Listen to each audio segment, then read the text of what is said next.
Hello everyone, welcome back to Proxy Gyan. मेरा नाम शबाज है दोस्तों। उम्मीद करता हूँ आप सब अच्छे होंगे।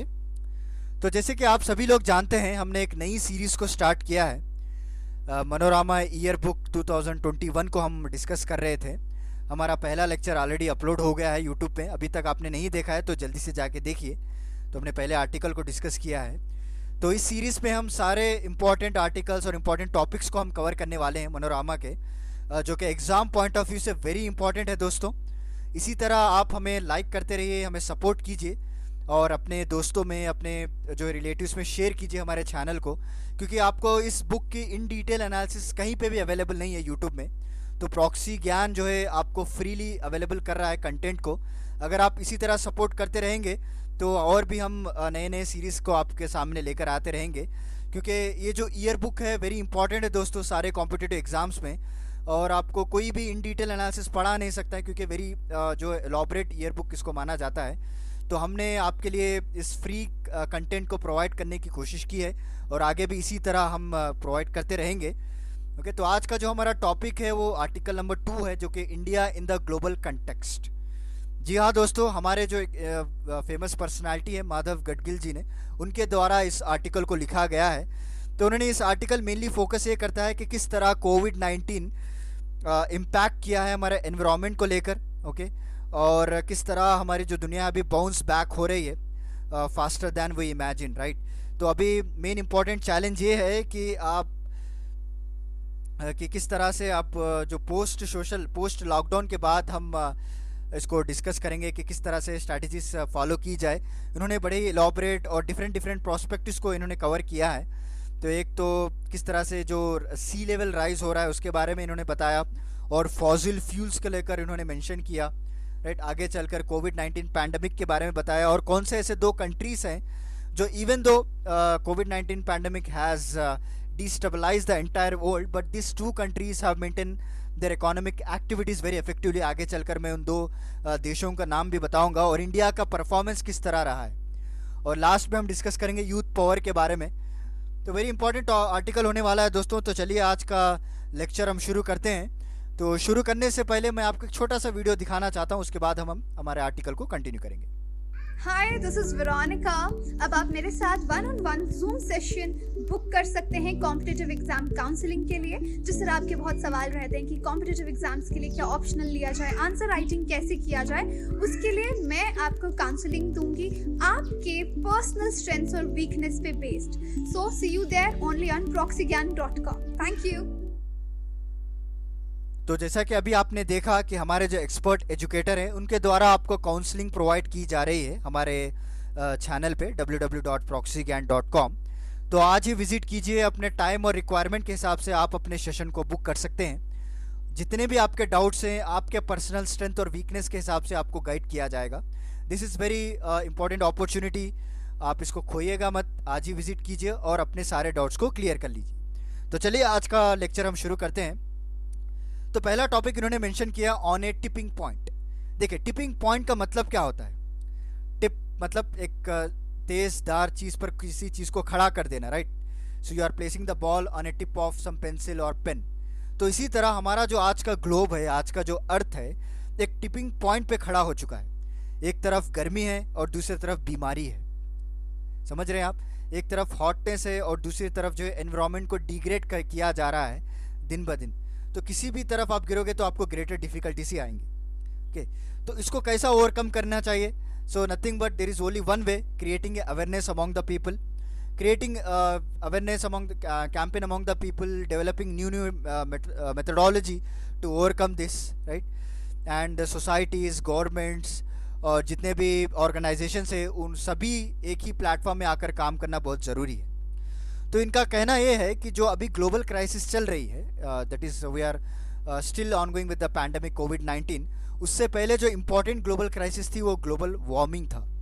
ओके, तो मिड सेंचुरी की इन्होंने बात की है, मिड 20th सेंचुरी की, किस तरह से क्लाइमेट चेंज होना शुरू हो चुका था। ओके, सो किस तरह से जो ह्यूमन इन्फ्लुएंस की वजह से जो ग्रीन हाउस गैसेस एमिट हो रहे थे, over 90% of the impact from carbon dioxide and methane, और ये फॉसिल फ्यूल बर्न होने की वजह से भी एक मेन रिसोर्स और मेन सोर्स माना जाता है। So whenever this green house gases are emitting from different industries, from vehicles, they are going to trap in the upper layer of the atmosphere. Okay, तो ऐसा नहीं कि आप green house gases को emit कर रहे हो और ये हवा में जाकर कहीं और चले जा रहे हैं. सो ये ट्रैप किया जा रहा है, तो उसकी वजह से क्या है, जो अर्थ है उनका जो टेम्परेचर वो बढ़ता चला जा रहा है. Okay, the temperature rise is enhance by self reinforcing कहा जाता है इसे. तो उन्होंने एक अच्छा पॉइंट मेंशन किया गया था कि किस तरह से सेल्फ रीइंफोर्स होके टेम्परेचर की राइज हो रही है. ओके, तो इसकी वजह से आपको कई सारे नुकसानात देखने को मिलेंगे. ओके, अच्छे हैबिटेट आपको डिग्रेड होते आ रहे हैं, स्नो कवर लॉस हो रहा है. ओके, वाटर वेपर आप इंक्रीज हो रहा है. so उसकी वजह से जैसे एक पेरिस क्लाइमेट डील में हम लोगों ने एक डिसाइड किया था कि हमारा जो टेम्परेचर रहेगा वो 1.5 डिग्री से कम रखना चाहिए हमको, हमारा एक टारगेट है. तो इसी तरह अगर हम कंटिन्यू करते रहेंगे तो व्हाट अबाउट आवर टारगेट्स, क्या हम उसको मीट कर पाएंगे. तो इन्होंने इसी टॉपिक को डिस्कस किया था. इन डिटेल उतना कुछ जानने की ज़रूरत नहीं है, कुछ एग्जांपल्स भी इन्होंने दिए हैं, बट मैं आपको इंपॉर्टेंट पॉइंट्स आपको बता रहा हूँ. ओके, तो चलिए आगे बढ़ते हैं दोस्तों. तो एग्रीकल्चर एमिशंस और डिफॉरेस्टेशन भी one of the most important factor इन्होंने मेंशन किया है. क्योंकि जैसे मैंने आपको बताया था कि जो सेल्फ रीइंफोर्सिंग की वजह से हम लोग जो है अपनी पैर पे खुद ही कुल्हाड़ी मार रहे हैं. ओके, तो अगर आप डिफॉरेस्टेशन करते आ रहे हैं तो उसकी वजह से कई सारे इफेक्ट्स भी आपको पड़ेंगे. Right, we are going to develop the industrial growth and we are going to construct highways, transports. तो उसका कुछ अल्टरनेटिव भी आप कीजिए. ऐसा नहीं कि आप सिर्फ फॉरेस्ट को काटते जा रहे हैं और अपने मतलब के लिए सारे बिल्डिंग्स अपार्टमेंट्स बनाते जा रहे हैं. If you are going to develop particular area तो उतना एरिया का आप सेपरेट एक जगह पे उसके उतने लेवल के फॉरेस्ट को भी आप ग्रो कीजिए. तो इनका ये सजेशन दिया है इस आर्टिकल में. तो नेक्स्ट इन्होंने मेंशन किया सुपर साइक्लोन इफेक्ट्स के बारे में दोस्तों. ओके, आजकल अगर आप देख रहे होंगे तो मैंने पहले एक वीडियो आपके सामने दिखाया था कि किस तरह से एक वाटर फिलअप हो गया था इन बुशेस के बीच में.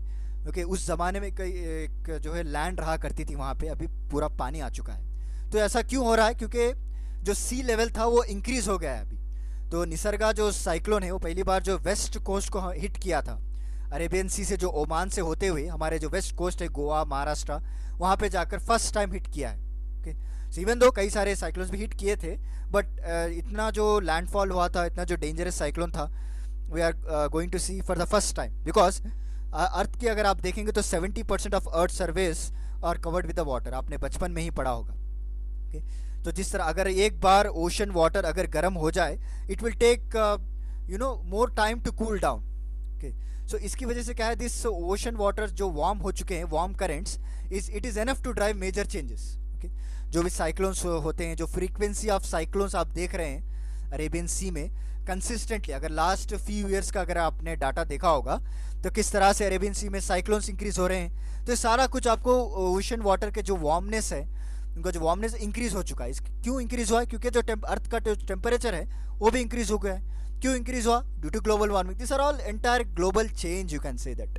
ओके, तो एक सीवियर साइक्लोन होने की वजह से जो वेस्ट कोस्ट में हिट हो चुका था, तो we have a lot of danger to face them. So even though it has not created any major effects, adverse effects on west coast, but anyhow वहाँ पे कई सारे मेजर सिटीज़ हैं, पोर्ट्स हैं, हाईवेज हैं वहाँ पे, राइट, बिल्डिंग्स बनाई गई है. और ये जब लैंड होने वाला था ना, तब वहाँ पे जो मेट्रोलॉजिकल डिपार्टमेंट है उन्होंने ये कहा था कि वहाँ पे जाकर आपको एटॉमिक पावर स्टेशन पे ये हिट करने वाला है. Okay, so atomic power station पे वहाँ पे हिट करने वाला है, तो इसकी वजह से जो है कई सारे नुकसान भी होने वाले थे, but by god sake we are safe now. Okay, so let's move on, let's discuss with some important topic. तो इन्होंने कहा है कि दुनिया में जितने भी सी लेवल है वो भी इंक्रीज हो रहे हैं रैपिडली. ओके, मेन जो फोकस जो सी लेवल का राइज हो रहा है वो mainly focus on the tropics. Okay, और एट द सेम टाइम जो ग्राउंड भी सिंक होती जा रही है, लाइक मुंबई, मैंगलोर, एर्नाकुलम, जो इंपॉर्टेंट सिटीज़ हैं. So due to the heavy constructions, due to the deforestation, वहाँ की जो ग्राउंड लेवल्स है वो भी अंडरग्राउंड हो रही है, मतलब उसका जो लेवल है वो सिंक हो रहा है. इसकी वजह से क्या हो रहा है, it will also result to the shallowing of river, estuaries, coastal waters due to deforestation. ये भी इंपॉर्टेंट पॉइंट इन्होंने मेंशन किया गया है. और Nisarga is the first ever severe cyclonic storm. So यहाँ पे मेन इंपॉर्टेंट पार्ट ये है कि सीवियर साइक्लोनिक स्टॉर्म है जो कि वेस्ट कोस्ट पे यहाँ पे हिट किया गया था. ओके, तो इनका कहना है कि यहाँ पे तो रुकेगा नहीं, तो आगे चलकर कई सारे सीवियर साइक्लोन्स आएंगे वेस्ट को परहैप्स गोवा है, कर्नाटका, केरला, वहाँ पे कई सारे आपको इकोनॉमिक डैमेजेस देखने को मिलेंगे अगर आप इसी तरह कंटिन्यू करते आ रहे हैं। अगर आप ग्लोबल वार्मिंग को कंट्रोल नहीं करेंगे, अगर आप ग्राउंड वाटर लेवल को डिक्रीज नहीं किया जाएगा, तो इसी तरह आगे चलकर आपको कई सारे इकोनॉमिक डैमेजेस देखने को मिलेंगे। तो this is about super cyclone effects के बारे में अपने आर्टिकल में मेंशन किया है। नेक्स्ट इन्होंने बताया फॉसिल फ्यूल्स के बारे में। Okay, so global warming another major factor is caused due to the fossil fuels, due to the excessive consumption of coal, diesel, petroleum, right. जैसे कि यूनाइटेड स्टेट्स हो गया, China, this are the world's leading partner in the consumption of fossil fuels. और India भी आजकल उन्हीं के नक्शे कदम पर चल रहा है, बट इंडिया को इन्होंने थोड़ा क्रिटिक किया है इस आर्टिकल में, because we are also going to become a world super power in next few decades, and we are also want 24 hour power supply. तो इसकी वजह से क्या है, हम लोग भी जो है कोल पावर को यूज़ कर रहे हैं, बट एनी हाउ गवर्नमेंट भी अभी फोकस कर रही है सोलार पावर की तरफ। बट इस आर्टिकल में जो मेंशन किया है वो मैं आपको बता रहा हूँ। इन्होंने ये बताया है कि अभी जो इंडिया जो है आने वाले कुछ दिनों में, कुछ सालों में कोल का यूज़ करने वाली है। तो एक तरफ आप जो है नारे लगा रहे हैं जो क्लाइमेट चेंज को आप कम कीजिए, मतलब उसको रिवर्ट बैक कीजिए, बाउंस बैक कीजिए, अपने टारगेट को मीट किया जाए, बट इस तरफ जो है आप ही खुद जो है कोल को प्रमोट कर रहे हैं। इस तरह से उन्होंने अपने आर्टिकल को लिखा गया है, राइट। और जैसे मैंने आपको बताया कि जो एटॉमिक पावर स्टेशन है वो भी निसर्गा जो साइक्लोन है उसको हिट करने वाला था, but any how it was predicted, but it was not happened. अगर ऐसा हो जाता तो not only it cause economic damage, it also cause A health damage also. Okay, so it is very dangerous because कई सारे radiations आपको निकलेंगे वहाँ से, और रेडियो एक्टिव वेस्ट जो है सारा कुछ ओशन वाटर्स में मिल जाएगा। अगेन वहाँ के जो पर्टिकुलर हैबिटेट है वो आपको डैमेज हो जाएंगे, राइट। कई सारे एस्टोरीज रहते हैं वहाँ पे, कोरल रीफ और कोस्टल वाटर, सारा कुछ गंदा हो जाएगा। तो उन्होंने ये भी बताया कि किस तरह से जो फॉसिल फ्यूल्स है वो भी इम्पैक्ट कर रहे हैं। तो ऐसा नहीं कि आप सडन सी रोक दो फॉसिल फ्यूल्स को, एकदम स्टॉप कर दो, ऐसा भी नहीं हो सकता, बट धीरे धीरे आप आने वाले कुछ डिकेड्स में इसको कम्प्लीटली अबॉलिश कर सकते हैं। तो नेक्स्ट उन्होंने बताया कोविड-19 पैंडेमिक इफेक्ट्स के बारे में दोस्तों, राइट। तो ये सेकेंड मेजर ग्लोबल क्राइसिस हम लोगों को देखने को मिल रही है अभी। तो किस तरह गवर्नमेंट ऑफ इंडिया ने एक थोड़ा बहुत क्रिटिक्स भी किया है इन्होंने, क्योंकि सडन लॉकडाउन की वजह से जो 24 मार्च को हुआ था 2020 में, तो उसके वजह से कई सारे लोगों की जॉब चली गई थी। ओके, कई सारे जो माइग्रेंट्स थे वो लोग अपना घर छोड़ चुके थे because they become an unemployment. Okay, proper जो है एड्रेस नहीं किया गया था और लोगों को एक एजुकेट नहीं किया गया था about this rate. Suddenly impose करने की वजह से एक स्ट्राइकिंग टेरर पैदा हो गया है लोगों के बीच में। ओके, तो हमारी जो पॉपुलेशन अगर आप देखें तो यहाँ पे भी पॉइंट मेंशन किया हुआ है कि 138 करोड़, ओके, उसमें जो है अभी टिल अब आज तक की बात करें तो वी हैव 161 के कोविड-19 deaths till now. Okay, and vast number of people are still suffering from unemployment. Okay, कई सारे लोग जो है डिफरेंट अपने प्रोफेशन छोड़कर डिफरेंट एक्टिविटीज़ से कमाना शुरू कर दिए गए हैं, सच एज ट्रेड हो गया या फिर अनअवॉइडेबल जॉब्स, ऑब्सीन जॉब्स के ज़रिए से ये लोग अपनी कमाई को कर रहे हैं। बट इन्होंने इसके बारे में भी गवर्नमेंट के बारे में इन्होंने क्रिटिक किया है कि किस तरह अगर गवर्नमेंट चाहती तो एक प्रॉपर प्लानिंग देकर बाद में लॉकडाउन इम्पोज करना था। So but due to some miscalculation ऐसा कुछ हो गया, but now we are going towards the unlock way, इन्होंने मेंशन किया है। तो अनलॉक अभी कई सारे एक्टिविटीज़ हैं उसको अभी फ्रोज कर दिया गया है सारे कंट्रीज़ में, बट एनी हाउ जब इन्होंने आर्टिकल लिखा था तब जब फ्रोज किया होगा, बट अभी तो सारे एक्टिविटीज़ तो खुल गए हैं। So but still we are going to develop a new strains, right.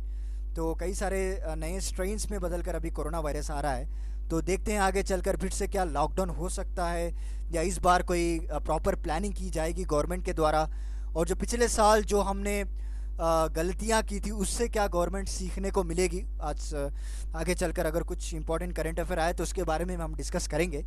तो चलिए आगे बढ़ते हैं। Next important is south Korea and Vietnam के बारे में इन्होंने क्लियरली मेंशन किया है, क्योंकि मैंने आगे आपको पहले स्लाइड में भी बताया था कि ये दो ऐसे कंट्रीज़ हैं, इवन दो द कोविड-19 पैंडमिक की आया था सारे दुनिया में, बट ये दो कंट्रीज़ जो है अपने इकोनॉमिक एक्टिविटीज़ को कंटिन्यू रखे and effectively they are managed.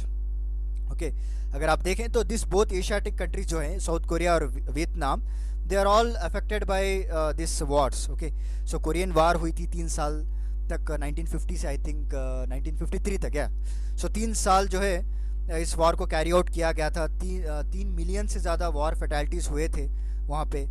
और उसके बाद जो वियतनाम थे, वियतनाम में भी कई सारे वॉर्स हुए थे, क्योंकि यूनाइटेड स्टेट्स ने जो सडनली इनके ऊपर वॉर वेज कर दिया गया था 1955 से 1975 तक, राइट। तो उसके बाद कई सारे बायोलॉजिकल वेपन, केमिकल वेपन्स को डेडली यूज़ किया गया था।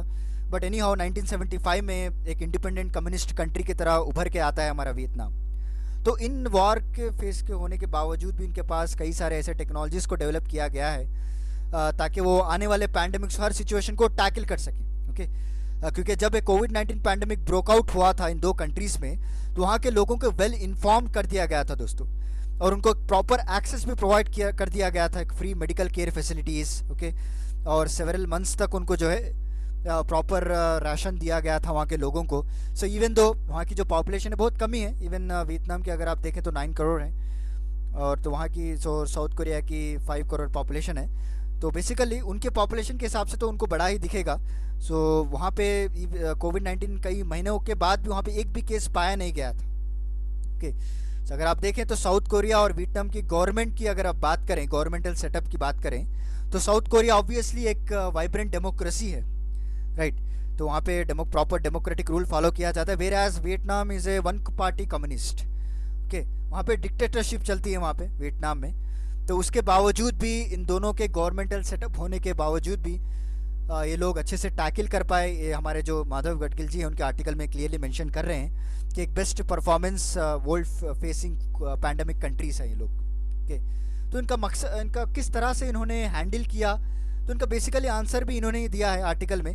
तो ये कहते हैं कि जो फ्री एजुकेशन प्रोवाइड की गई थी, पब्लिक हेल्थ केयर को फ्री कर दिया गया था सारे पॉपुलेशन में, और इनके पास जो है सोफिस्टिकेटेड टेक्नोलॉजीज ये लोग डेवलप कर चुके थे। ओके, सो कई सारे टेक्नोलॉजीज़ को भी इन्होंने डेवलप कर दिया गया था ताकि अबंडेंट एम्प्लॉयमेंट अपॉर्चुनिटीज़ प्रोवाइड हो। इन केस आगे चलकर ऐसे कुछ पैंडमिक सिचुएशंस आते हैं तो वहाँ पे अनएम्प्लॉयमेंट की कोई जो है वैकेंसीज ना हो, मतलब वहाँ पे एम्प्लॉयमेंट अपॉर्चुनिटीज ज़्यादा क्रिएट किए जाए। तो वहाँ के लोगों का भी भरोसा रहा वहाँ के गवर्नमेंट और अथॉरिटीज़ पे। So this are the few basic points जो इन्होंने आर्टिकल में मेंशन किया है। और इसके बाद इन्होंने इंडिया का परफॉर्मेंस के बारे में बताया, क्योंकि अगर आप देखें तो कई फ्रॉम अपकमिंग डिकेड्स और जो पास्ट डिकेड्स अगर आप देखें तो रैपिड डिग्रेडेशन होना चालू हो चुका है। In the case of environment को ले लीजिए आप, ओके, ग्रोइंग सोशल डिस्कॉर्ड को ले लीजिए, एक सीरियस एरोजन ऑफ ट्रस्ट चला गया है दोस्तों। गवर्नमेंट के ऊपर आज लोग पब्लिक भरोसा नहीं कर रही, क्योंकि ऐसे एक्टिविटीज़ किए गए हैं गवर्नमेंट के द्वारा। I don't want to criticise the government, but unprecedentable जो आप कहते हैं ना, अनप्रेडिक्टेबल, तो कई सारे ऐसे डिसीजंस है जो फेल्यूर की तरफ चली गई है गवर्नमेंट। तो उन्होंने कहा है कि इंडिया की रैंकिंग भी बताई है वर्ल्ड हैप्पीनेस इंडेक्स में, जो 2020 का डाटा है, तो इंडिया का जो रैंक है 141 है। Okay, whereas Afghanistan is the bottom at the 156। सो जो इंडिया के नीचे जो कंट्रीज है, they are all from African which are suffering from the civil wars. We are not going to suffer any civil wars, right. हम तो कोई civil Wars face नहीं कर रहे हैं, but why the India's rank in happiness index is 141। ये हमारे author question कर रहे हैं गवर्नमेंट को और पर्टिकुलर अथॉरिटीज़ को अपने आर्टिकल के द्वारा। तो इंडिया परफॉर्मेंस के बारे में बताया, और उन्होंने ये भी क्रिटिसाइज़ किया है कि किस तरह से जो नेग्लिजिबल फॉलो की गई थी लॉकडाउन के जो लेट लगाया गया था, और केसेस जो रैपिडली इंक्रीज होना शुरू हो चुके थे। तो वो भी इन्होंने मेंशन किया है आर्टिकल के द्वारा। तो आप कुछ पॉइंट्स लिख सकते हैं अपने एग्ज़ाम पॉइंट ऑफ व्यू से, जो है आपको जो है बैलेंस बनाना रखना पड़ता है। ऐसा नहीं कि आप सिर्फ इंडिया की तारीफ़ करो या फिर दूसरे कंट्रीज़ को नीचे गिरा दो। So you need to take a middle stand, you need to take a neutral stand in any exam, in any interview. Okay, और आपको कई सारे स्टेप्स भी सजेस्ट करने पड़ते हैं। स्टेप्स आपको कैसे माइंड में आएंगे, जब आप दूसरे कंट्रीज़ के एक्टिविटीज़ को देखेंगे। ओके, तो ऐसा ही फालतू में कोई आर्टिकल पब्लिश नहीं कर देगा ना कि साउथ कोरिया में ऐसा हुआ, वियतनाम में इस तरह से उन्हें इफेक्टिवली टैकल किया। उससे हमको सीखने को मिलता है। That is very important point, सीखना चाहिए हमको। तो फाइनल जो इम्पॉर्टेंट पॉइंट इन्होंने मेंशन किया है वो है यूथ पावर। तो आने वाले ट्रेंड्स में जो है इनकी उम्मीद ये है कि नियर फ्यूचर में यूथ को आप एक ऐसा सीजिंग इनिशिएटिव देखेंगे, जो भी एजुकेशन है और एजुकेशन फैसिलिटीज़ है, तो आप उसको सीज करने के लिए इनके पास ताकत आ चुकी है। क्योंकि अभी जो है 73 ईयर्स ऑफ इंडिपेंडेंस हो चुका है, and we have a significant proportion of youth, even though from disadvantage section of society की अगर आप बात करें तो वहाँ पे भी आपको बेसिक एजुकेशन तो मिल ही रहा है। ओके, सो क्योंकि राइट टू एजुकेशन एक्ट के तहत तो बेसिक एजुकेशन प्रोवाइड करना फ्री कंपलसरी बना दिया गया है। ओके, और आगे चलकर इसको we can convert into reliable information on their own. ये सारे कुछ अभी नेक्स्ट जो है डिजिटल एक्टिविटीज़ भी शुरू हो चुकी हैं, और जो स्मार्टफोन आने की वजह से जो रेवोल्यूशन हुआ है टेक्नोलॉजी में, it is also create a unpredictable result among the youths, okay, because A smartphone is powerful computer, आप समझ सकते हैं, ओके। सो कंप्यूटर पे ज़्यादा, सो जो कोई भी जानकारी आजकल सब स्मार्टफोन में आ गई है। सो जैसे कि अभी जो इन्होंने डाटा भी दिया है कि 70 crore smartphones for use in India as per August 2020 की ये बात कर रहे हैं, ओके, बिकॉज बहुत सस्ते हो गए। The best affordable smartphone will come between 1500 to 2000, okay, so over 80% of the user of smartphone are using in their own languages also, not in English. That is also very important steps, क्योंकि कई सारे government apps आपको अपने regional language में भी provide किए जा रहे हैं ताकि लोगों को ई गवर्नेंस की तरफ डाइवर्ट किया जाए, ओके। जो भी रेजोल्यूशन है वो भी ई गवर्नेंस, जैसे कि आप सभी लोग जानते हैं, मिनिमम गवर्नमेंट और मैक्सिमम गवर्नेंस, राइट। तो ये सारा कुछ आपको एडवांटेज दे रहा है, even though the youth are from disadvantage section of society, okay. तो चलिए आगे बढ़ते हैं। इन्होंने आज आर्टिकल के बारे में बस इतना ही कहा है, तो आज का लेक्चर हमारा जो है समाप्त होता है। तो बस मैं आपको इतना कहना चाहता हूँ दोस्तों कि आगे चलकर इसी तरह अगर हम यूथ को पावर को डेवलप करेंगे, उनको एजुकेशन फैसिलिटीज़ को प्रोवाइड किया जाए, so India will also will resemble to the Switzerland, okay. So इस तरह से अगर पीसफुल रेवोल्यूशन होता रहा तो हमारी जो डायरेक्ट डेमोक्रेसी है वो भी स्विट्ज़रलैंड की तरह हो जाएगी, क्योंकि जो स्विट्ज़रलैंड का जो फॉरेस्ट कवर है ना, तो it will be over the last 160 years it will be same, और वहाँ से ग्रो भी हो रहा है, बट उनका जो फॉरेस्ट कवर से वो डिक्रीज़ नहीं हुआ है कभी भी। तो हम अगर हमारे लोकल कम्युनिटीज़ के साथ, हमारे गवर्नमेंट डिपार्टमेंट्स के साथ जिस तरह से वो लोग काम करते हैं, उसी तरह से प्रैक्टिस हम भी यहाँ पे जेन्युइन प्रैक्टिस अगर करेंगे तो हम भी हमारी जो इकोलॉजी है कंट्री की उसको रिवाइव किया जा सकता है, ओके। और उसके बाद हमारे जितने भी हैबिटेट है वो डिग्रेड होने आ रहे हैं, उसको भी हम रिवाइव कर सकते हैं कई सारे कंजर्वेशन पार्क्स बनाकर, या फिर कोई जो बायोलॉजिकल जो पार्क्स है उसको हम डेवलप कर सकते हैं, ताकि जितने भी हैबिटेट्स है उसको हम प्रिजर्व करके वापस से हम इंट्रोड्यूस कर सकते हैं। तो one day we will also going to become a democracy like Switzerland, okay. तो चलिए इसी उम्मीद के साथ आज का लेक्चर मैं आपको समाप्त करता हूँ, ओके। तो उम्मीद है कि आपको आज का मेरा लेक्चर पसंद आया होगा। जो भी हमने इंपॉर्टेंट टॉपिक्स थे India in the global context के बारे में, सारा कुछ हमें वन बाय वन डिस्कस किया है। तो first major global crisis is global warming, and next will be the कोविड-19 पैंडमिक। और ग्लोबल वार्मिंग क्या क्या फैक्टर्स जो अफेक्ट कर रहे हैं ग्लोबल वार्मिंग, उसके बारे में भी हमने पढ़ा। फॉसिल फ्यूल्स हो गया, राइट, जो साइक्लोन्स की वजह से जो वाटर लेवल जो राइज हो रहा है उसके बारे में हमने पढ़ा। और उन्होंने मेंशन किया कि साउथ कोरिया, वियतनाम ने किस तरह से इम्प्रूव किया अपने इकोनॉमिक एक्टिविटीज़ को, और यूथ पावर के बारे में हमने चर्चा कर ली। तो चलिए फिर मिलता हूँ मैं आपको अगले लेक्चर के साथ कुछ इंटरेस्टिंग टॉपिक के साथ। तब तक के लिए धन्यवाद दोस्तों।